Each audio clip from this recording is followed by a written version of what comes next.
A Igreja Messiânica Mundial. Em 1926, um japonês cansado de lidar com o sofrimento, partiu em uma jornada espiritual para entender a vida e como ser feliz. Movido pelo luto ao perder sua esposa, pela tristeza de perder seu negócio e pelos horrores da Primeira Guerra Mundial, ele buscou no shintoísmo e no budismo consolo e clareza espiritual. Percebeu nesse ambiente que existe um ser supremo, que criou o universo e que cuida de tudo que criou. Depois de alguns anos de prática religiosa e meditação, esse japonês retirou-se para um lugar solitário, onde recebeu de Deus grandes revelações sobre a criação da humanidade e seu real propósito na Terra. Depois de 3 meses recebendo instruções do Criador, esse japonês voltou ao convívio social, só que dessa vez, fundando uma nova religião baseada nas revelações pessoais que ele recebeu de Deus. Seu nome é Mokichi Okada, e sua religião é a Sekai Kyusei Kyu, ou Igreja Messiânica Mundial,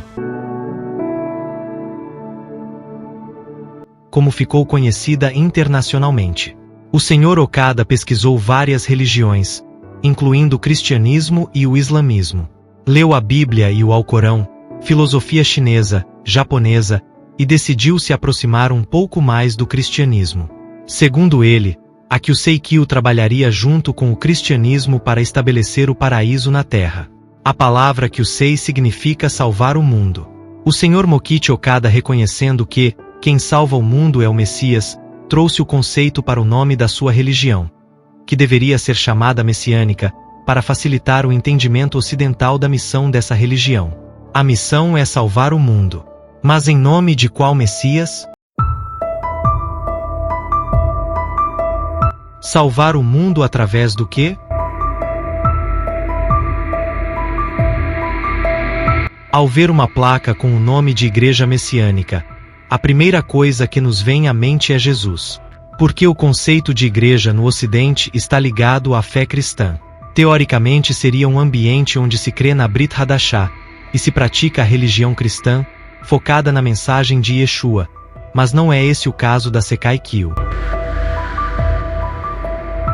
A Igreja Messiânica não possui esse nome porque eles acreditam em Yeshua como seu Salvador. Na revelação que Mokichi Okada recebeu de Deus, ensina que de tempos em tempos o Criador envia à Terra um Messias, no intuito de transformar a Terra em um paraíso. Ou seja, não existe um Salvador específico, existem vários. Jesus é apenas mais um dentre outros que Deus enviou à Terra, e que ainda enviará. Esse é o mesmo conceito encontrado no kardecismo, ou espiritismo moderno, no gnosticismo, dentre outras filosofias. A salvação não é centralizada na obra de Jesus, como prega o cristianismo. Inclusive o próprio Sr. Okada teve uma revelação divina de que ele era o Messias.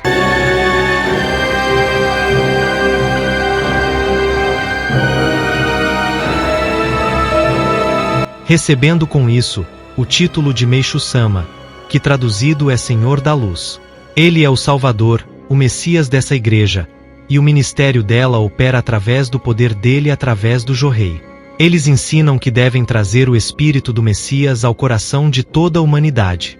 Nessa religião, você deve se tornar um Messias através do segundo nascimento. É como se o espírito messiânico te usasse para curar o mundo.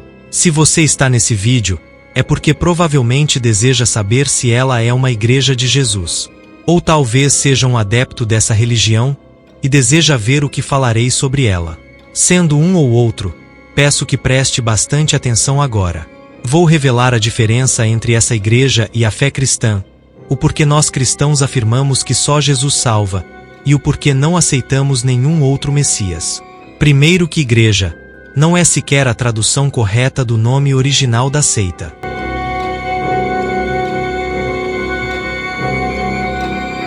Sekai é mundo, Kyusei é salvar, e Kyu é ensinamento. A tradução mais coerente seria o ensinamento para salvar o mundo, ou ensinando a salvar o planeta, ou princípio de como salvar a Terra. Então, por que chamam de igreja? Segundo Okada, seu fundador, esse nome foi adotado para poder transmitir aos ocidentais a verdadeira missão do grupo. Seria um nome familiar aos ocidentais, seria de maior aceitação, tiraria o estigma de que se tratava de algo exclusivamente oriental. Então, internautas, como puderam atestar, não estamos diante de uma igreja cristã.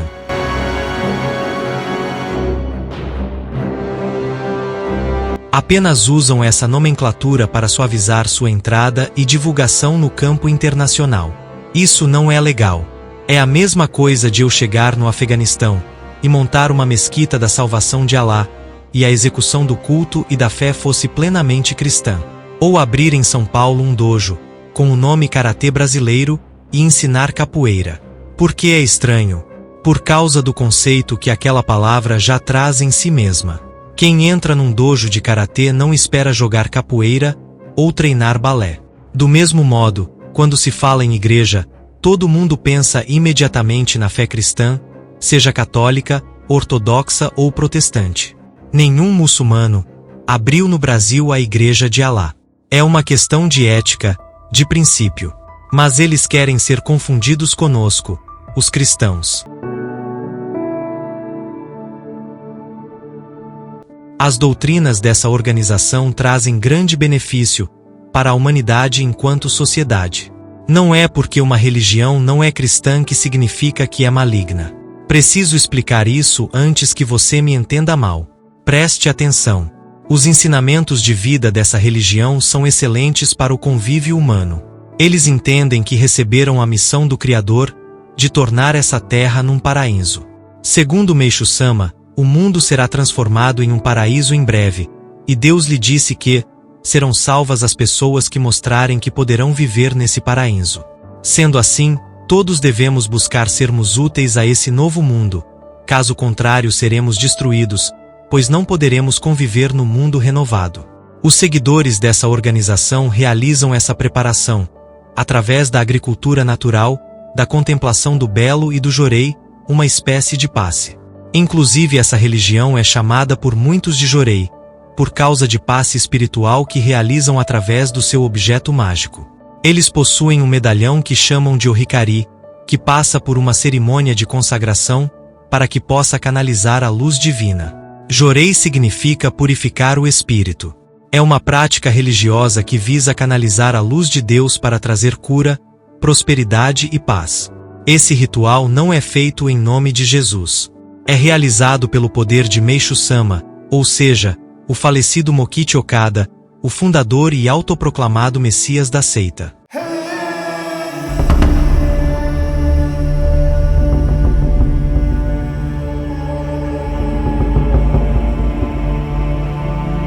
Tudo nessa igreja é realizado em nome de Meixo Sama, e não de Yeshua. Jesus é aclamado Messias também, chamado de grande espírito evoluído, de um dos grandes mensageiros de Deus, mas o Messias da seita é o falecido Mokichi Okada. Essa postura lança essa igreja para bem longe da fé cristã, que anuncia a vinda de um paraíso sim, a importância de mudarmos de vida sim, porém ninguém pode chegar a isso sem ser juridicamente inocentado diante de Adonai.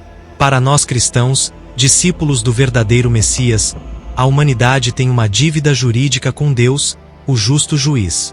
Deus não só nos criou, Ele nos deu mandamentos, lei a ser obedecida, com o intuito de manter a ordem na criação. Ao desobedecermos essa lei moral, nos tornamos juridicamente infratores, criminosos aos olhos do reino do Eterno. A pena da quebra da lei do reino é a morte, a separação eterna do Criador. Calma que vou explicar melhor essa questão, para você entender. A lei moral do reino expressa o paraíso na terra. Um lugar em que as pessoas não roubam, não cobiçam nada do próximo, não traem, respeitam os pais, não mentem para as pessoas, não cometem a calúnia. Chamamos de quê? Pois bem, os 10 mandamentos expressam o mundo ideal de Adonai. Exatamente o mundo que vocês buscam, o paraíso, eles são a fórmula do paraíso na terra. Dizer não a essa lei é discordar imediatamente do paraíso. Quem não vive como manda a lei, está em desarmonia com o mundo ideal do Criador, se tornam inúteis, sem condições de viverem no paraíso. Nesse ponto nós concordamos. E é aqui que mora o perigo para a humanidade, pois ela vive de maneira egoísta, em busca do prazer e do poder. Ao viver pensando em si mesmos, sem se importar com o próximo, os homens estão escolhendo viver fora do mundo ideal de Deus, e por isso, são considerados fora dos princípios divinos, fora da lei, criminosos. E Yeshua nos ensinou que por causa de Adão, nossa bondade foi corrompida, nosso coração foi tocado pelo medo e nos tornou egoístas. O medo da morte, de ficar só, de ficar doente, de não ter o alimento diário, de não ter o que vestir, o que beber e onde morar, tornou as pessoas mais egoístas, mais focadas em si mesmas, mais agressivas umas para com as outras. Essa forma de vida traz todo tipo de problemas emocionais e sociais. Toda mentira, traição, ato violento e furto, vem de um coração que só pensa em si mesmo, e esse coração age assim por causa de algum medo interno. Por isso Javé mandou escrever na Bíblia: não temas, 365 vezes. Essa condição não nos justifica do mal que praticamos. Deus tem estado em contato conosco desde a criação, nos consolando, nos cuidando, nos chamando à comunhão com Ele, e nós a cada dia damos as costas a Ele. Estamos presos em nós mesmos, tentando salvar nossas vidas fúteis, tentando salvar nossas finanças, nosso prazer, nosso descanso. Quebramos toda a lei de Yahvé sem pestanejar, muito mais do que podemos contar. Tem dúvida? Quantas mentiras você já contou nessa vida? Quantas vezes já desrespeitou seus pais ou os mais velhos? Quantas vezes já agrediu a natureza? Você já cometeu uma injustiça contra alguém? Perceba que nós todos já quebramos a lei divina, dezenas de vezes.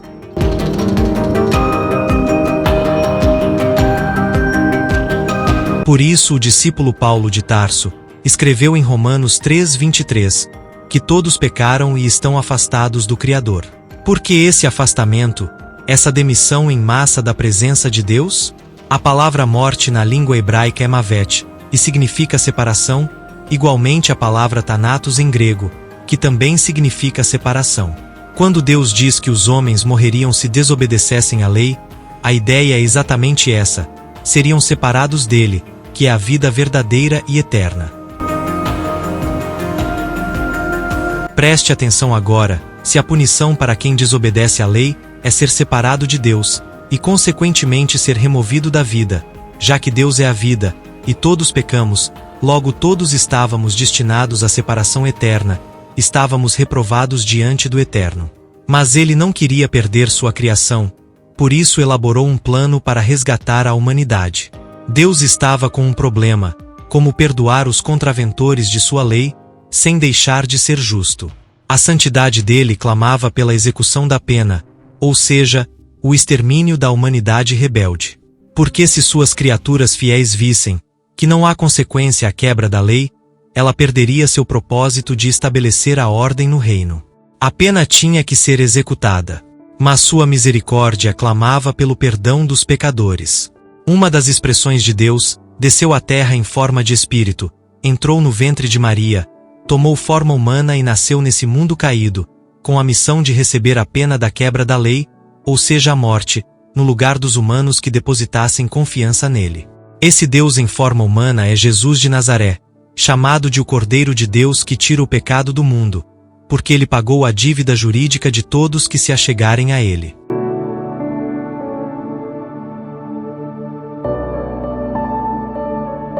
Porque ele não pagou a dívida de todo o mundo? Porque o paraíso é para as pessoas que querem viver lá. Não adianta nada Jesus pagar a dívida de uma pessoa que odeia o reino do Eterno. A pessoa tem que querer fazer parte do reino, para não estragar o paraíso. Ela tem que ter desejo de se chegar a Deus, desejo de agradá-lo, de fazer as pazes com ele, junto com a atitude de rejeitar a vida que desagrada ao Criador. Só assim o sacrifício de Cristo terá efeito na vida dela. Esse é o Evangelho. Essa é a fé cristã. Por isso esse Messias do Jorei é inaceitável aos cristãos. Por isso a salvação reside somente em Jesus, porque ele foi o único que pagou o preço dos nossos crimes, ele que pagou a conta, ele que recebeu a pena capital do reino do Eterno em nosso lugar. Essa é a visão cristã do mundo e de Deus. Você precisa receber Jesus como seu substituto perante o tribunal de Deus. Você precisa trocar sua vida pela dele, juridicamente, Você precisa confessar que ele é seu representante perante o justo juiz. Você precisa contratá-lo como seu advogado, perante o justo juiz eterno, antes que chegue o dia do julgamento.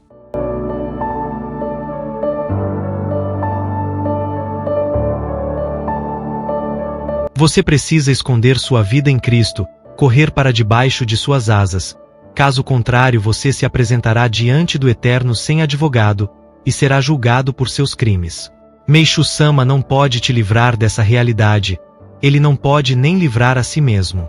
Diante do Eterno só tem duas opções: ou você está defendido pelo advogado que pagou a pena em seu lugar, e portanto Deus pode te deixar livre para entrar no paraíso, já que não existe mais condenação, pois a pena capital já foi paga.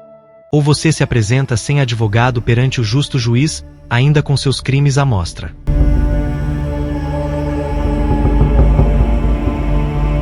Uma atitude boa não apaga uma atitude ruim. Uma atitude boa te garante uma boa recompensa, e uma atitude ruim te garante uma pena. Imagine que em sua cidade tem um assaltante, que rouba e comete atos violentos contra suas vítimas, mas ele doa parte de seus lucros para a obra de caridade. Ao ser pego pela polícia, ele deverá ser solto por causa da boa obra que faz? Ou ele deve pagar por seus crimes? Pois essa é a relação entre suas boas ações e o direito de vida eterna.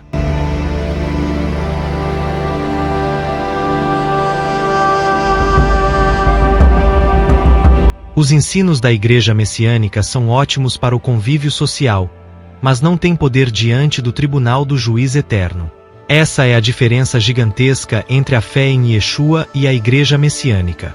Ela ensina que basta você se tornar um ser humano melhor, que entrará no paraíso, que a salvação reside em se alimentar de maneira natural, com uma dieta natural, desenvolver a intelectualidade através da arte e da filosofia, e receber o jorei, que é o passe de luz canalizada pelo espírito de Meishu Sama. Eu não aconselho ninguém que teme a Deus receber esse jorei. Para saber mais sobre a fé cristã, se inscreva no canal. Para saber mais sobre Deus, assista aos vídeos Quem é Elohim, o verdadeiro Deus, e Existe maldade em Deus? Uma análise de causa. Assista também ao vídeo O Deus da Bíblia é um demiurgo, a verdade. Esses vídeos são esclarecedores sobre o Deus Supremo. Se puder, assista na ordem citada. Obrigado pelo apoio, obrigado pelas orações. Shalom, shalom.